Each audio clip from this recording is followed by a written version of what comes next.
Finally আজকে আমাদের পরীক্ষা শেষ। সেই টানা 1 মাস ধরে চলতে চলতে 10 বার পরীক্ষার ডেট চেঞ্জ করে আজ হবে কাল হবে করে করে আজ ফাইনালি শেষ হলো। আর পরীক্ষা যেদিন শেষ হয় কি যে শান্তি লাগে, উফ, বলে বোঝানোর নয়।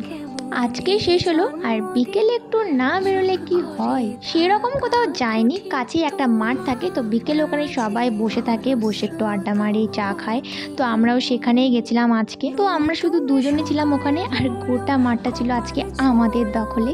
কিন্তু আজকে আবার একটা লোকও ছিল না মাঠে, পুরো মাঠ ছিল ফাঁকা। তার অবশ্য একটা কারণ আছে, কারণ একটু আগে পড়ছিল বেশ ভালোই বৃষ্টি, আর মাঠটাও ছিল বেশ ভিজে।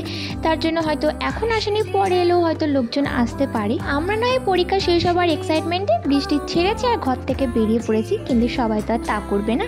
দুজন মিলে অনেক গসিপ করলাম, আর তারপরে ইনস্টার জন্য অনেক ভিডিও বানালাম, তারপর চা খেলাম, দিয়ে চলে এলাম।